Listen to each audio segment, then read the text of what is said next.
એક ગામમાં બાબુ સાધુ આવ્યા ને 4-5 સાધુ આવ્યા. રીતિ સીધી બધી સોરે જ હોય ને સોરા પાસેથી બિચારા બાઈના માણા આવે તો સોરે જ જાય. તાર હાસુ એડ્રેસ મળે. સોરા પાસે ગયા ને કે અમારે હરિહર કરવું છે, રાત રહેવું છે, કોઈ ઘર ખરું? એટલે કે આમ હાલ્યા જાવ છે, એટલે ઘર છે અહીંયા બધા બાવા સાધુ આવે. ગયા એને કીધું કે ભાઈ અમારે હરિહર કરવું છે, રસોઈ અમારે જમવી છે ને રાત રોકાવું છે. એટલે ઓલા ભાઈએ કીધું કાંઈ વાંધો નહીં બાપુ બેહો, કે રસોઈ બનાવી દે. કે ના એમ નહીં, તમારા ઘરના ને કહો કે બોટ બેડું પાણીનું ભરી આવે અને કાચું સીધું આપી દો, અમારી હાથે અમે રસોઈ બનાવીને જમી લઈશું. બેન પાણી ભરવા માટે ગયા. ભાઈએ બધી વસ્તુ આપી, તેલ ગોળ ને લોટ ને આ બધી વસ્તુ આપી. બેન ગામના કુએ બેડાને ઉટકી સાફસૂફ કરી અને ગંગાજળ જેવું પાણી ભરીને બેન હેલ માથે મૂકી અને આવતી હતી હરખાથી આજે અમારા ઘરે સાધુ આવ્યા, આજે અમારા ઘરે સાધુ જમશે, આજે અમે પાવન થઈ ગયા. એ હરખાથી બેન આવતી હતી. રસ્તામાં એક પ્રસંગ બન્યો. એક કેડામાં નાગ ને નોળિયો બાંધતા હતા. હવે નોળિયાએ નાગને મારી નાખ્યો. નોળિયો વિયો ગયો, નાગ મરેલો પડ્યો તો અને બેન ઊભી રહી ગઈ. ઉપર હમળી ઉડતી, ત્યાં નાગ છે, હમળીનો શિકાર છે. એ ઉપરથી હમળી જોઈ ગઈ, જબાંગ ઝાકલે નાગ માથે પડી અને વચ્ચેથી ઉડી પકડીને ઉડી. નાગ નું મોઢા પૂંછડું ને મોઢું બે લબડતા તે મોઢામાંથી ઝેરના 2 ટીપા પીડ્યા. બેન માથે હેલ છે, હેલમાં પીડ્યા. બેન ને ખબર નથી. બેન હરખાથી ઘરે આવીને ફળિયામાં બેડું ઉતાર્યું અને કીધું કે બાપુ લ્યો અબોટ બેડું પાણીનું, આમાંથી રસોઈ બનાવીને જમી લ્યો. એમાંથી રસોઈ બનાવીને જમ્યા. અડધી કલાક, પોણી કલાક ને કલાક થઈ. 5 સાધુ સ્વર્ગસ્થ થઈ ગયા. આદરે હાથ વચ્ચે રહે ને ધાર્યું ધણીનું થાય. રામ કરવાનું હોય કંઈક જુદું, થઈ જાય કંઈક જુદું. બે માણા વિચાર કરે, આ શું કાચું સીધું આપ્યું, એમની હાથે રસોઈ બનાવી, ચોખ્ખું પાણી છે, આ બન્યું શું? બે માણા મૂંઝાણા. અહીંયા બે માણા મૂંઝાણા. સ્વર્ગમાં વિધાતા મૂંઝાણી કે લખવું કુના ખાતે 5 મર્યા. નાગ દોષિત નથી, નોળિયો દોષિત નથી, હમળી દોષિત નથી, આ બે માણા દોષિત નથી, તો 5 માર્યા ભગવાને માર્યા એમ તો કહેવાય નહીં. તો લખવું કુના ખાતે? ભોળાનાથ માં જઈને કહે છે પ્રભુ આવો પ્રસંગ બન્યો, હવે આ કુના ખાતે લખવું? કે નોટ ને પેન લઈ લે, હાલ મારી હારે. આવ્યા ઈ જ ગામમાં. રીતિ સીધી ઘડિયાળના કાંઠે આવી જ જઈ હોય. ત્યાંથી નીકળ્યા. કે હરિહર કરવું છે, કોઈ ઘર ખરું? કે હાલ્યા જાવ, આમ કાલ 5 ને માર્યા સાથ તમારો વારો. ભગવાન કે લખ આમના ખાતે, ભલે આવડા ભોગવે. એટલે કીધું અનસમીના ઔષધિ ઝરણા સમો ન જાપ, કૃષ્ણ સમો ન દેવતા, નિંદા સમો ન પાપ. ઈ કેમ મરે મને ખબર છે, આમને ખબર છે. લખ આવડા કે ભલે ભોગવે. કોકના આપડા ગાળિયા આપડા પગમાં આવી જાય. સંતોની બાપુ શાન હોય, સંતની એક ટકોર હોય, ડફણા નો મારવાનો. એક બાપુ જાડેજા જેવો, જાડેજો દરિયાનો લોટ આમ ફાડ્યો ને પછી જીવો ત્યાં સુધી તલવારને ઉપાડી નથી. ઉભો તો થઈ જતો તો. કચ્છનો બારવટીયો બાપુ સતી તોરલ ઘરે હતા ને જાડેજો બહાર ગામ જાય ને જાડેજો સતી તોરલ ને કહે છે આશરાનો ધર્મ નો જાય, કોઈ અભ્યાગત ભૂખ્યો ન જાય, ઓ ધ્યાન રાખજો. એક મુઠ્ઠી દાણા નહોતા ઘરમાં, ભક્તિ તો થાય. જેસલ વિયા ગયા ને બહાર ગામ, પછી 4 સાધુ આવ્યા. અત્યારે બધા વાણીમાં ગાય છે ને સાધુ આવ્યા 1,04,000 જાડેજા. 4 લાખ તો અત્યારે ભેગા નથી તેથી થતા હોય એવું નથી બાબુ. બધું ડીંગો ડીંગ જ હાલે છે. 4 લક્ષ લઈને આવ્યા. ધર્મ, અર્થ, કામ અને મોક્ષ. તમારું ભજન પાકે ને પછી બાપુ તમારા અહીંયા ઈશ્વરને ધક્કો થાય ને થાય. જેસલ નું ભજન પાક્યું ને 4 સાધુ આવ્યા ત્યાં. અને સતી તોરલ ને કહે છે અમારે હરિહર કરવું છે બાપુ. એક મુઠ્ઠી દાણા નહોતા. અને જેસલ ની વાત યાદ આવી કે અભ્યાગત કોઈ ભૂખ્યો ન જાય, આશરાનો ધર્મ ન જાય, ઘરમાં દાણા નથી, શું કરવું? વિચાર કર્યો. સંતોને કીધું કે બેહો હું આવું. એ બજારમાં જાય અને વિચાર કરે હવે શું કરવું. સામે સધીરની હાટડી દેખાણી. સધીરના જો ને એક બીજી વાત કહી દઉં, સધીરની વાત દુનિયા જે કહેતી હોય, બાકી બાપુ અત્યારનો વાણીઓ એવા જો હલકા વિચાર ન હોય તો તેદીના વાણિયાને આવી કોઈ હલકી દ્રષ્ટિ હોય જ નહીં. આ તો માણાને છે ને બાપુ હલકું બોલતા વાર જ નથી. સધીર એવો કોઈ ઈરાદો જ નહોતો સધીરનો, પણ સધીરને કોકે કીધું કે ઓલો આપણે જેસલ બારવટીયો નથી તો કે હા. એ કે કોકનું બૈરું લઈ આવ્યો છે ને તો એને બકરી જેવો કરી નાખ્યો. વાણિયાની કોમ બાપુ બુદ્ધિશાળી તો હોય. એ કે જેસલ ને જો બકરી જેવો બનાવ્યો હતી, બૈરું જેવું તેવું હોય નહીં. અને મેં કેવા કર્મ કર્યા છે મને ખબર છે. ઈ બૈરાનો જો મારે ભેટો થઈ જાય ને તો મારો ઉદ્ધાર મારે કરી લેવો છે. આનો ઈરાદો આ હતો. જેસલના અહીંયા તો એ જઈ શકતો હતો, પણ એ કે દરબારનું કઈ નક્કી નહીં, ભગત થઈ ગયો પણ ચારે તલવાર ઉપાડે કઈ નક્કી નહીં. તોરલ એકલા ભેગા થાય ને તો મારો મેળ પડી જાય.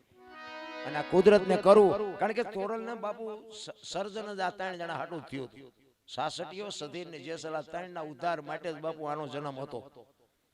સધીર ના અહીંયા જાતા હતા ને, એમાં સધીર જોઈ ગયો કે તોરલ આજે એકલા આવે. પછી અહીંયા આવ્યા ને બધી આખી દુનિયાને ખબર છે કે તમે મારા મેલે આવો રાતે તો સીધું આપું. તોરલ કે કઈ વાંધો નહીં, મેલે આવીશ.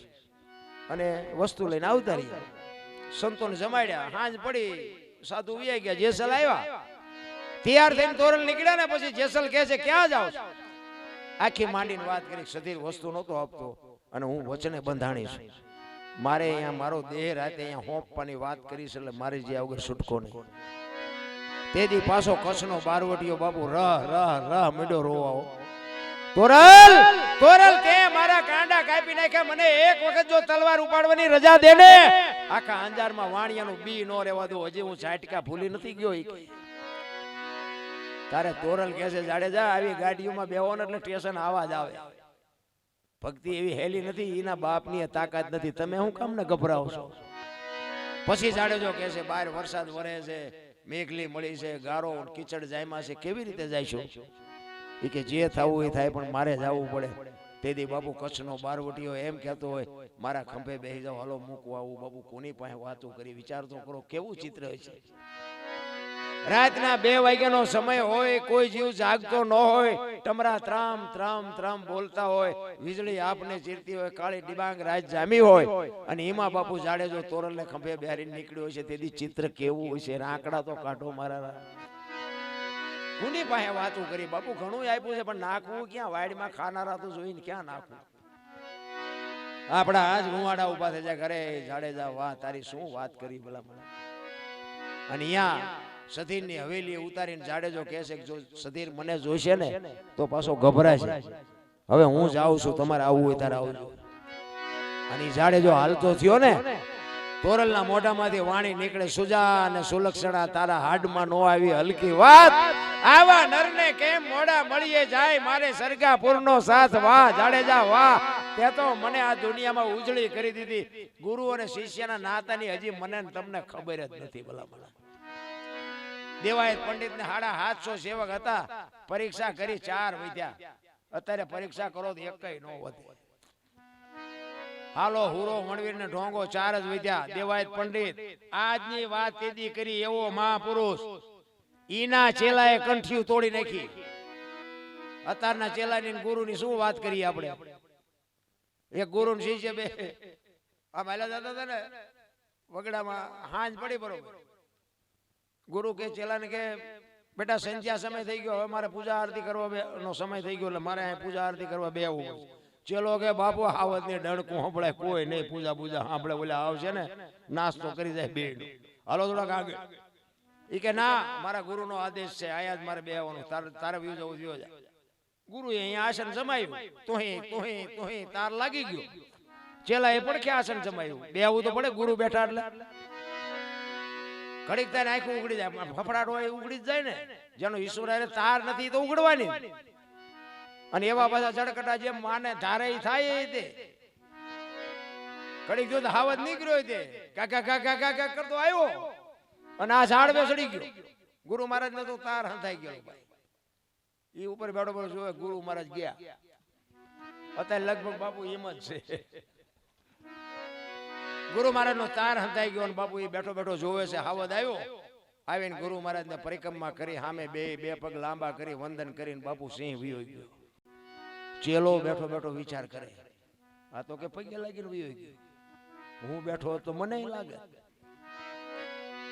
વળી પાછો હેઠો ઉતર્યો ને આવીને બેહી ગયો. ઘડીક થયો, બાપુ જાય ગયા, બધું કર્યું ભેગું, કમડળ ને ચીપીઓ ને જોડીને.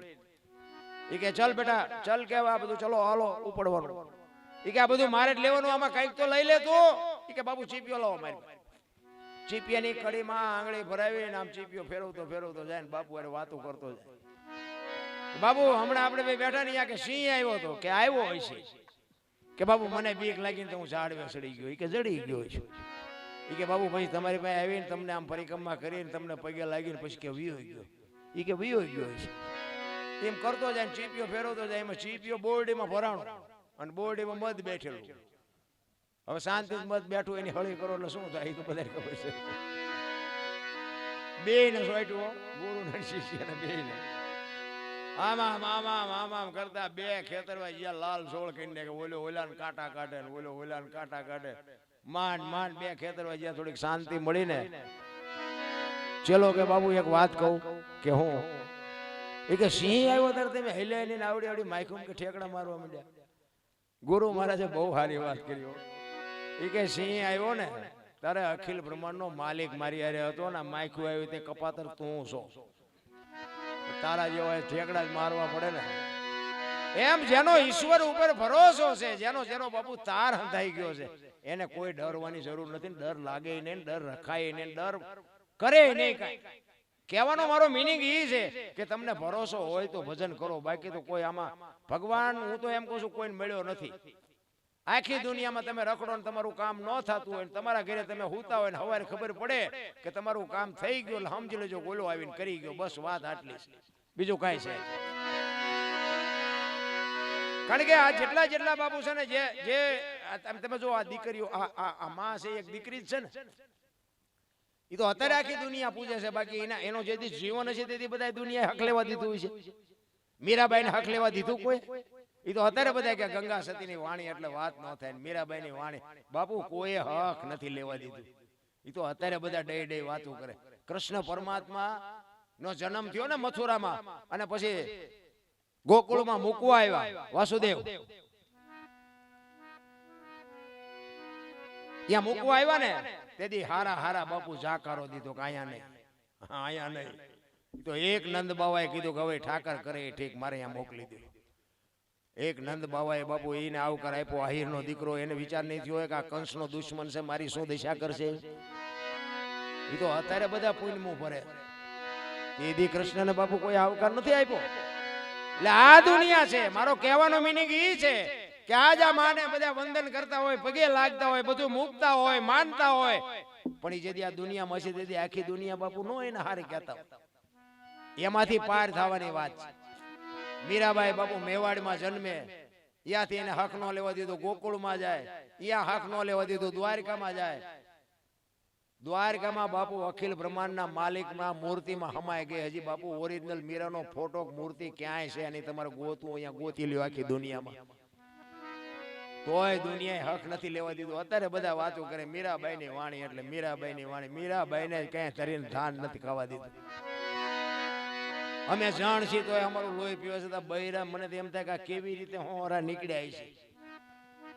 અમે પ્રોગ્રામમાં આવ્યો હોય ને કદાચ અમે ડેલી ન ઉગડે, રાતે 2 વાગે આવ્યો ને અમે ઓટલે હુઈ રહી તો સમજ્યા મારા. પણ બેન કોક ભજન કરતી હોય રાતે 2 વાગે આવી ને ડેલી ન ખોલે તો બાપુ દુનિયા શું એની માથે વિચારે, તમે કયો તો મને. એટલે આ તો લોઢાના શેણા સાવવાની વાત છે. જેને ભરોસો હોય ને એને કોઈની બાપુ પડી નથી, કોઈથી કઈ ડરવાની વાત નથી. એટલે જ સવારામ કહે છે, અરે તમારી મેર ખીન નિરીખન પ્રેમે થયો પ્રકાશ, સુખમણા નારી સંગ રમતા ને તેદી પૂરી કરી દી મારી આ. એક ખેતરમાં બાપુ તમે વાવો ને તોય 3 મહિના 4 મહિના રાહ જોવી પડે. તમે અગરબત્તી કરો ને તરત એમ કહો કે માએ ચમ કામ ન કર્યું, એમ ન થાય. રાહ તો જોવી જ પડે. ભજન પાકે પછી જ બધો મેળ પડે. મેં મારી વાત કરું ને, એસટીમ જવા હાટું તેનું ખટોરો શીખ્યો. અમારે એવું એસટી હાઈકી એ રિટાયર થઈ ગયા. મને એસટીમ ન લઈ ગયા કોઈ. બોલો, મારી ગમે એ કઠણાઈ હોય. મારા ભેગા કંડક્ટરો હતા ને મારા હેઠ જે તૈયાર થયા હતા ને એ એસટીમાં રિટાયર થઈ ગયા. મને ન લઈ ગયા. અને હું તો ગાળ્યું દેતો હતો. મેં કીધું મારા દીકરા હું દારૂ નથી પીતો, મેં અકસ્માત નથી કર્યો, મારા શરીરમાં ખામી નથી. આ એસટી ખોટ નથી. પૈસા મેં દેવાનું કર્યું, કીધું પૈસા તમે જે ખાતા હોય ખવડાવજો, પણ અમને લઈ જાઓ. ન લઈ. એ તો અત્યારે મને ખબર પડી કે આ માં જેવી જોગમાં એ કીધું છે કે તારે ભજન ગાવાના છે, એસટી નથી આંકવાની. બાપુ આવડામનો પગાર હતો, એમના 3 પગાર તો હું એક રાતમાં લઈ આવું. આ મને નહોતી ખબર. કહેવાનો મારો મિનિંગ સમયથી કોઈ બળવાન નથી. બાપુ જે ઈશ્વરે લખાણ કર્યું છે ને એમાં તમારું ને મારું કોઈ ટાંક ન મારી શકે. બાપુ વધારે મારે ઉત્તર ગુજરાત કેટલો પગાર હતો તમારે? 50-60 હજાર હતો ને. મને 1.5 લાખ રૂપિયા આપે. ઉત્તર ગુજરાતમાં મારે 3 મહિના થયા ને. 3 મહિનાનો પગાર એક રાતમાં લેવું. 1.5 કલાકનો રાઉન્ડ લઈને આવતો રહું ગાડી. આ 3 મહિના 6 તારીખનો મેળ આવતો. મને 1 નો પગાર મને આપે. કહેવાનો મારો મિનિંગ એને દેવું છે ને, જે દેતા હે તો સપર ફાડ કે દેતા હે. એક આપણે ખેતરમાં વાવ્યું હોય ને એનો અંદાજ તમે ન મારી શકો કે આમાં તમે અંદાજ આમ કરો શકો કે આમાં 2 મણ કપા થાય છે, પણ પરફેક્ટ ન કહી શકો. પરફેક્ટ તો એને જ આંકડો માર્યો 2 નહીં તને 18 કરી દેવો છે આમાં. અને તમારી નીતિ હોય તો બાબુ તમારું ધાર્યું હોય એથી જાજુ થાય. અને ન દેવો હોય તો વાવાઝોડું વરસાદ ઠોકે તમને દોઢ હોય ન થવા. ઈ એની કૃપા છે. કહેવાનો મારો મિનિંગ એની હારે તમારી જો સુરતા હોય એને બધીએ ખબર છે. એ કીડીને માંડીને હાથી સુધી બાપુ બધાનું ધ્યાન એ રાખે છે. પણ આ તો આપણે વજન લઈને ફરી મેં કર્યું. એટલે એમ નથી, કઈક જુદું છે.